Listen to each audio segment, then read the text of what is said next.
म्हणतेस तुला काय शिकवू मी म्हणायला? प्राजक्ता. तुला येत नाही म्हणायला, मग तू काय म्हणतोस? प्राजक्ती. नीट म्हण की. प्राजक्ता. येतंय की म्हणायला. मला कळायलाच नव्हते येते. काय? मला कळायला नव्हते येते. होय, मग का म्हण असं म्हणत होतास की मम्मा मला येत नाही म्हणायला, शिकव म्हणून. पण तू प्राजक्ता का म्हणतोय? प्राजक्ता. हां, ती कोण आहे तुझी? प्राजक्ता. बाकी कोण नाही का? फक्त प्राजक्ता. आणि पहिला तर तू तिला मामी म्हणायचंस ना? मामी. हां, मी फक्त प्राजक्ता म्हणायचो. लहान असलं मामी म्हणायचो.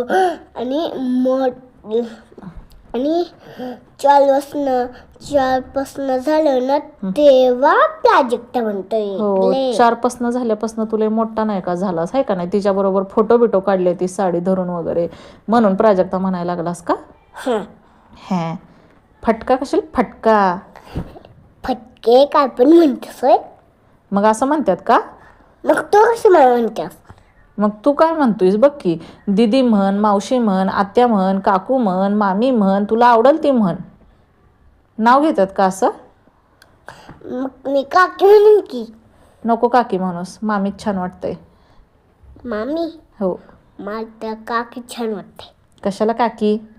मला काकी छान वाटते. तू आता मम्मी छान वाटते. नको काकी. मग काकी आवडतं म्हणायला. शी, कसं वाटतंय ते? प्राजक्ता मामी म्हणाय चांगलं वाटतंय. प्राजक्ता मम्मी. हां.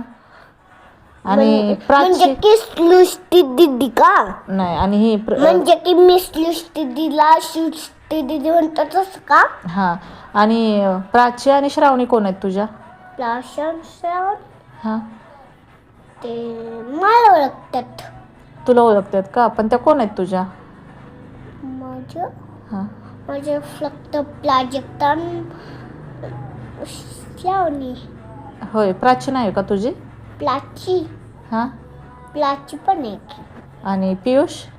पियुष पण माझा. तू पण माझी. सगळे माझे. आणि पियुष दादाची मम्मी?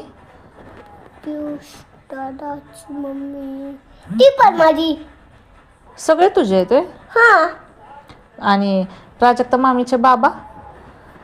ते मला कधीतरी वळतात, कधीतरी नाही वळतात. म्हणून ते तुझे आहेत का नाहीत मग? आहेत ना? हां. ओरडले तरी तुझे आहेत ना? Okay, done. डन ना?